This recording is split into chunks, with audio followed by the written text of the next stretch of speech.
이 시간 함께 보실 하나님의 말씀은 느헤미야 3장 1절에서 14절까지 말씀입니다.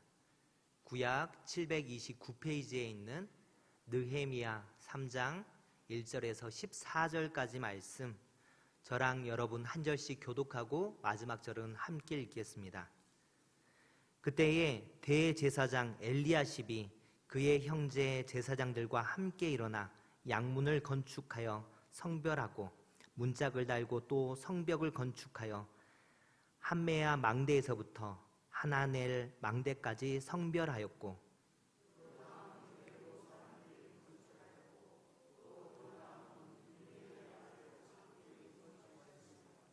어문은 하스나의 자손들이 건축하여 그 들보를 얻고 문짝을 달고 자물쇠와 빗장을 갖추었고,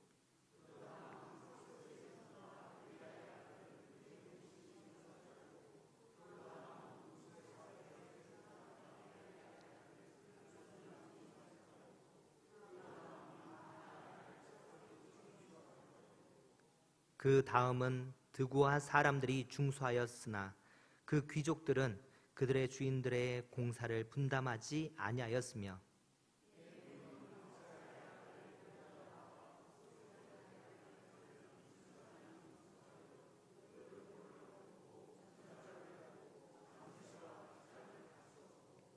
그 다음은 기브온 사람 물라디아와 메로노 사람 야돈이 강 서편 총독의 관할에 속한 기브온 사람들 및 미스바 사람들과 더불어 중수하였고,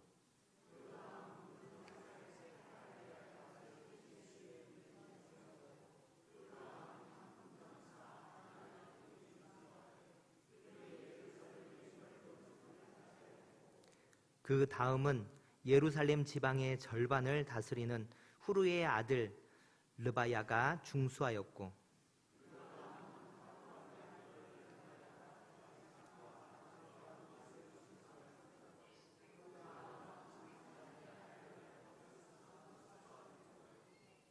하림의 아들 말기야와 바한 모압의 아들 핫수비 한 부분과 화덕 망대를 중수하였고,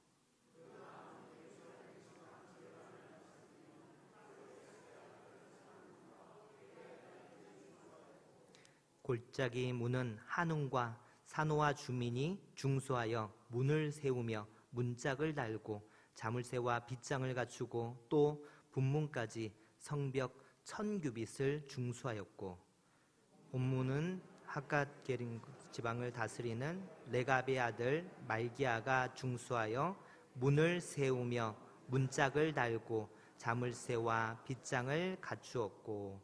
아멘.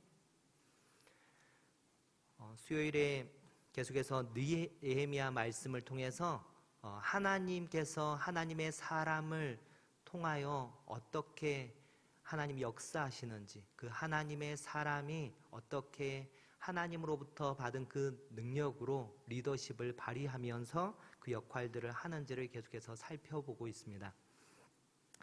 하버드 경영대학원 석좌 교수인 조셉 바다라코 교수라는 사람이 그의 책 조용히 다스리기라는 책에서 조직을 움직이는 진정한 힘은 앞장서는 리더가 아니라 주어진 자리에서 조용하고 성실하게 일하는 수많은 사람들의 노력과 아이디어의 합이라고 말합니다.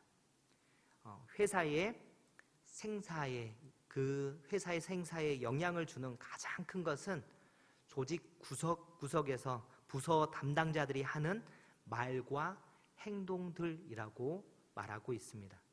마지막 품질 점검 과정에서 불량품을 발견한 제약회사 팀장의 대응 태도, 회사 돈을 교묘히 착복하는 엘리트 사원을 발견한 매니저가 취하는 행동, 다른 고객들이 보는 앞에서 회사의 서비스에 맹렬히 항의하는 고객에 대한 담당 직원의 대처는 작지만 엄청난 파장을 몰고 올 수 있는 일들입니다. 단체의 리더가 누구냐도 참 중요하지만 그 리더가 가지고 있는 특별히 그 인사권, 인사권. 어떤 사람을 뽑고 한 사람 한 사람을 어디에 배치하고 직원들을 어떻게 교육해 가느냐는 단체의 생사를 결정할 만큼 중요합니다. 그래서 이런 말들 많이 하시죠. 인사가 만사이다 라는 말을 하게 됩니다. 오늘 읽은 느헤미야서에서 느헤미야가 감당해야 하는 성벽 공사는 분명 쉽지 않은 일이었습니다. 하지만 하나님의 사람인 그가 이 큰 과업을 성취하는 방식은 혼자가 아닌 함께였습니다. 그리고 함께라는 것을 가장 잘 보여주는 말이 오늘 말씀의 제목이기도 한데 오늘 말씀에서 계속해서 반복되는 그 말입니다. 그게 무엇이냐면 그 다음은 이라는 말입니다. 느헤미야는 하나님께 기도하는 시간과 예루살렘 그 정찰을 통해서 각 사람들의 직업과 또 사는 위치를 파악하고 그가 일사불란하게 성벽 공사 담당 구역 배치를 마칩니다. 느헤미야가 52일이라는 짧은 시일에 수십 년을 지체해오던 이 대공사를 끝낼 수 있었던 것은 그가 리더로서 사람들을 적재적소에 잘 배치했기 때문입니다. 하나님은 항상 사람들을 통해 일하십니다. 3장 1절부터 오늘 말씀은 32절까지를 보면 그 느헤미야가 성벽 공사에 동참했던 많은 사람들의 그 이름과 신상과 또 일하는 스타일까지 꼼꼼하게 그것을 적어 놓습니다. 나오는 이름들은 그 마을에 그리고 그 족속들의 리더의 이름만 나오지만 그들 이름들을 하나하나 다 기록하면서 끝까지 1절부터 32절까지 다 기록하고 있어요.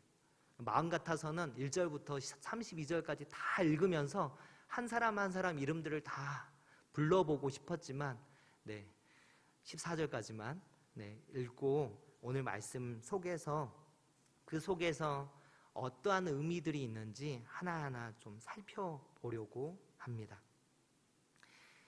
느헤미야가 열거한 이스라엘 백성들의 그들이 맡았던 그 일들은 뜻밖에도 기가 막힌 메시지들이 많이 들어 있습니다. 그래서 오늘 말씀 내용 하나하나 짧게 설명해 가면서 이 부분들을 함께 살펴보기를 원합니다. 사진 하나를 준비했는데요. 이게 너무 작습니다. 어떤지는 모르겠는데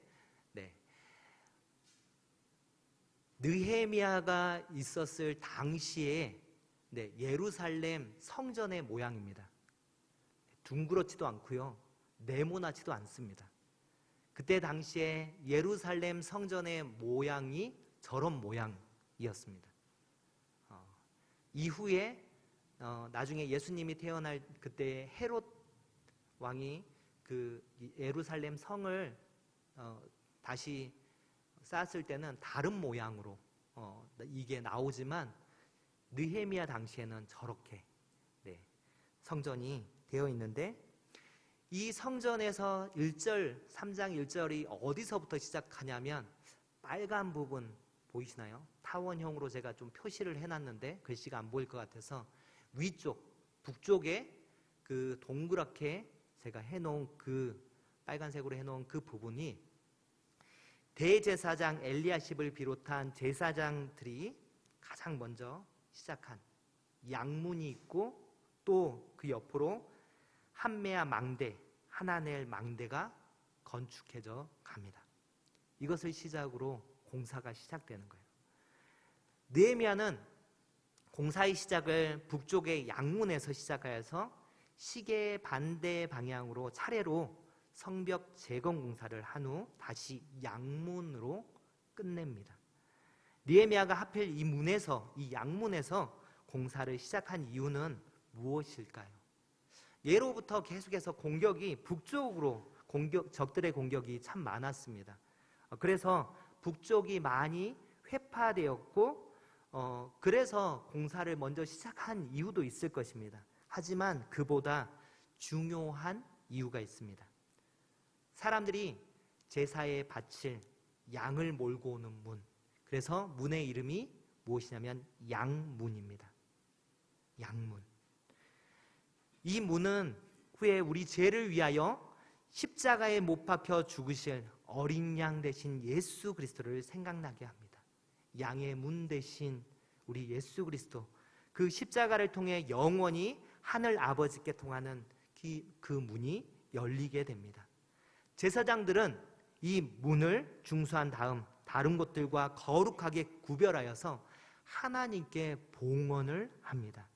마치 11조와 같이 성벽 건축 사역에서 제일 먼저 이룩한 열매라고 하여서 하나님께 감사 예배를 드린 것이죠. 느헤미야가 많은 성벽 가운데 이 특별히 양문에서 공사를 시작하고 이 문에서 끝낸 것은 결코 우연이 아닙니다. 계시록에도 예수님이 자신을 어떻게 표현하냐면 나는 알파요 오메가 되신 시작이요 끝이다 라고 자신을 소개합니다. 느헤미야가 이 제사를 드리는 양의 문의 공사를 시작점으로 잡고 또한 그 공사의 완료 지점으로 잡은 것은 그러한 의미 안에서 영적인 의미들을 찾을 수 있을 것입니다. 하나님을 예배하는 것, 그리고 예수 그리스도를 묵상하는 것이 우리의 삶에서 가장 우선순위입니다. 이스라엘 백성들은 광야 생활을 하면서 어디로 이동하는 그 지점에서 가장 먼저 하나님의 장막을 지었습니다. 그리고 그 장막을 주변으로, 그 주변에 12지파의 장막들을 세웠습니다. 여호와 하나님을 경외하는 것이 반드시 우리의 삶의 최우선 순위가 되어야 합니다. 자, 2절을 보면 양문에서 이제 어문에 이르기까지 북쪽 성벽 중에서 제2구역에 해당되는 곳을 여리고 사람들이 건축합니다. 여리고는 예루살렘에서 그냥 직선거리로만 잡으면 한 28km 정도가 됩니다.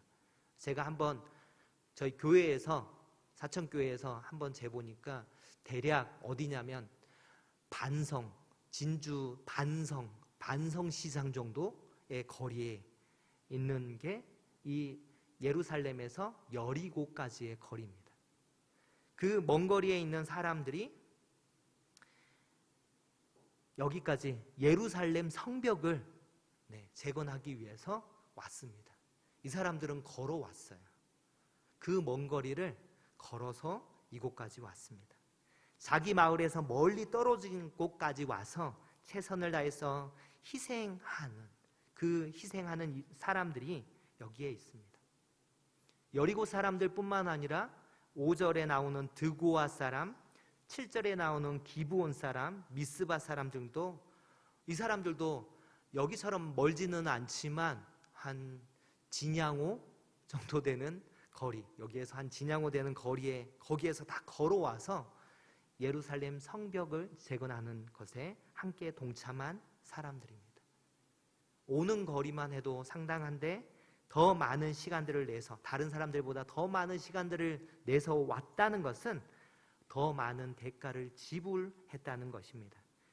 하나님의 일을 할 때 남보다 더한 대가를 치르더라도 이렇게 묵묵히 맡겨진 일을 하는 아름다운 사람이 되시기를 주님의 이름으로 축원합니다. 5절에 드고아는 특별히 여기에서 아까 얘기했던 한 진양호 정도 되는 거리에 있는 고원지대에 있는 마을입니다. 그런데 여기에 소개될 때 어떤 드고아 사람들은 어떻게 했냐면 귀족들은 이 공사에 참여하지 않았어요. 모르겠어요. 손익계산을 했을 때 오히려 이게 안 맞다고 생각했는지 그들이 동참하지 않습니다. 아니면 힘든 일은 우리가 할 수 없다라고 해서 참여하지 않았는지는 모르겠지만 귀족들은 이 성벽 재건하는 일을 기피합니다. 그래서 결국은 드고와 귀족들, 이 빠진 평민들만 와서 이 성벽 재건하는 일을 맡아서 이 일들을 감당해 갑니다. 귀족들이 안 와서 그런지 자기들이 맡은 영역 말고도 또 다른 곳에 가서도 함께 계속해서 이 성벽 재건하는 일을 감당해 가는 사람들이 드고와 이 사람들이었습니다.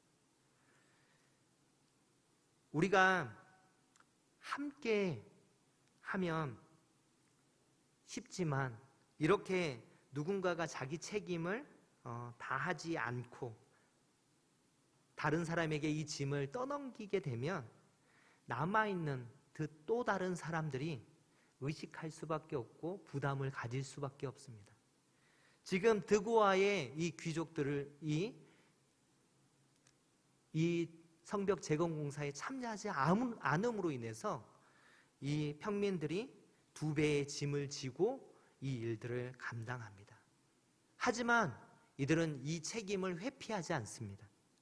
그들은 다른 형제, 자매들에게 또 부담이 되기 싫어서 더 열심히 맡겨진 그 일들을 잘 감당해 갑니다. 우리 사천교회 성도님들도 다른 사람에게 책임을 회피하고 떠넘기는 무책임한 행동을 하지 않을 거라고 생각합니다. 그래서 자기에게 맡겨진 그 일들을, 내가 해야 될 그 일들을 감당함으로 공동체가 함께 짐을 져가는 아름다운 공동체로 세워가는 그 모습이 될 것을 기대합니다. 8절에는 우시엘 등의 사람들이 나오는데 거기에는 직업이 금장색입니다. 즉 금을 아름답게 세공해서 고급 장신구를 만드는 사람들이에요.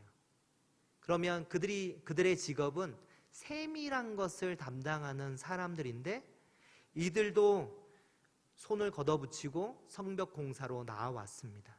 이들뿐만 아니라 또 어떤 사람이 있었냐면 향품 장사, 하나냐가 이끄는 향품 장사들도 함께 여기에 참여합니다. 이들이 그동안에는 고된 일들이 아니라 세밀한 일들, 그런 일들을 감당해 오다가 나도 성벽 공사에 함께 동참하겠다라고 해서 하는 것이 무엇이냐면 벽돌을 나르고 성벽 쌓는 육체 노동에 기꺼이 참여해서 함께 나아갑니다. 그 공사에 참여하지 않은 사람들도 있었지만 이렇게 자기 하는 일과 전혀 상관없지만 함께 공동체를, 그 성벽을 세워가는 그 일들 가운데 기꺼이 직업과 상관없이 그 일들을 감당해 간 사람들이 나열되고 있습니다. 9절에는 르비아와 그리고 12절에 살룸이라는 사람도 나오는데 이 사람들은 어떻게 소개되고 있냐면 예루살렘 지방 절반씩을 다스리는 고위 관료였습니다. 그러니까 이 두 사람이 예루살렘 절반을 다스리고 있는 고위 관료였어요. 그런데 이 사람들도 밑에 있는 사람들에게 맡기고 떠맡기고 하지 않는 것이 아니라 이 사람들은 앞장서서 자기의 맡겨진 그 성벽을 쌓아갑니다. 특히 살룸이라는 사람은요, 자녀 중에서 아들이 없었나 봐요. 그래서 말씀에서 어떻게 소개되고 있냐면 딸들을 데리고 그 집안 사람들과 함께 그 성벽 재건하는 일을 감당해 갑니다. 힘쓰는 그 일들 가운데 고위직이든 아니면 그렇게 향품이나 아니면 금장색 이런 일들과 상관없이 자기에게 맡겨진 그 일들에 집중해서 자기들에게 맡겨진 일들을 충성되게 그 일들을 해 나갑니다. 13절에는 계속해서 이게 반복되니까 좀 하지만 이 사람들의 이름을 좀 계속해서 좀 알아가 줬으면 좋겠습니다. 13절에는 어떤 사람이 나오냐면 골짜기 문을 쌓은 한운 그리고 사노아 사람들이 나옵니다. 이들은 사노아라는 마을, 정말 작은 마을인데 그 마을에 적은 사람, 적은 인구를 가지고 굉장히 500m라는 굉장히 긴 성벽을 쌓아갑니다. 숫자도 많지 않은데 넓은 지역을 담당했어요. 그런데 불평 없이 성실하게 그 책임들을 완수합니다. 여러분에게 가진 것이 적다고 불평하지 마시고, 나에게 1달란트 하나님이 맡기셨다면 그 맡긴 1달란트를 가지고 하나님 앞에 귀하게 쓰임받는 우리의 모습들 됐으면 좋겠습니다. 그러면 그 1달란트 가지고 하나님 앞에 드려가는 그 모습이 하나님이 알아주시고 또한 여러분의 수고를 기뻐 받으실 것입니다. 14절에는 누가 나오냐면 레갑의 아들 말기야입니다. 레갑 사람들입니다. 이 레갑 사람들은 어디를 맡았냐면 분문이라는 곳을 맡았습니다. 이 분문은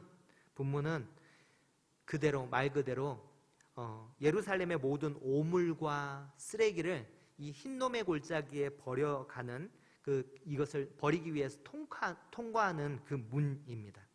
그래서 그 문 가까이에 가면 더럽고 냄새 나는 그 상황들이었습니다.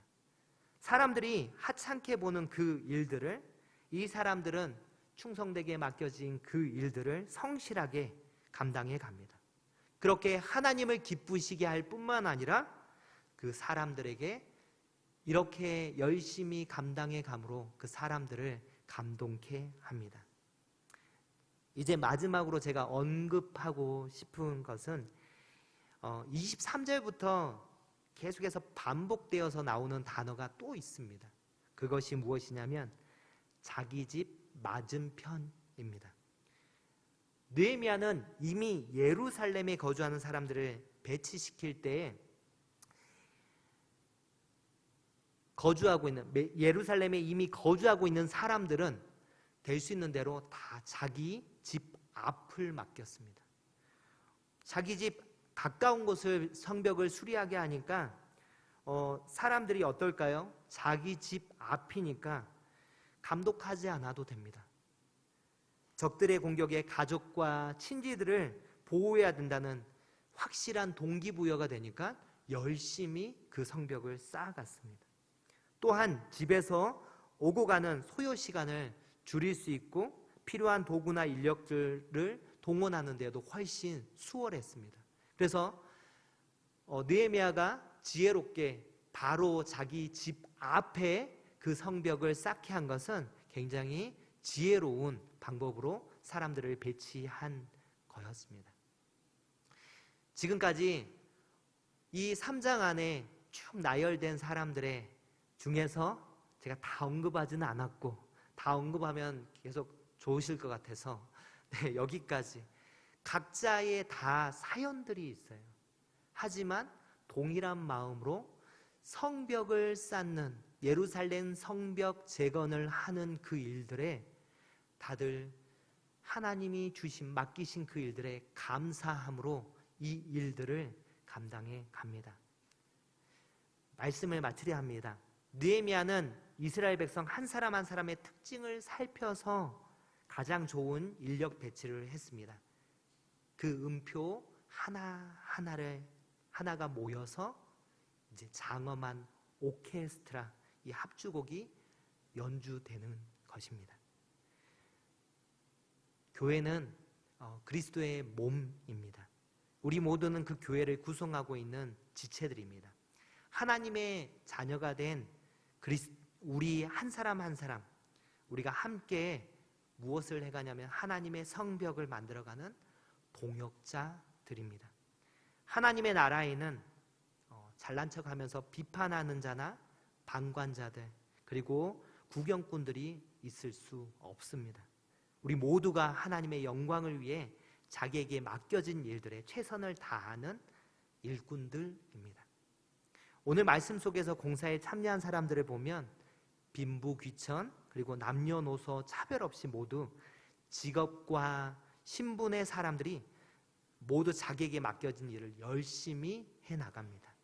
우리 모두에게도 하나님 나라 건설에 담당해야 될 일이 각 사람들에게 맡겨졌습니다. 우리 모두가 맡겨진 삶의 자리에서 하나님이 주신 그 달란트를 가지고 최선을 다해 일할 때 튼튼한 성벽이 세워집니다. 이 성벽은 첫째로 하나님께 영광이 되며, 둘째로 하나님의 백성들을 적들로부터 보호하고 지켜줄 것입니다. 우리 모두 함께 좋은 팀워크를 이루어서 이 음부의 권세가 침범할 수 없는 하나님의 성벽, 반석과 같은 교회를 세워갈 수 있기를 주님의 이름으로 축원합니다.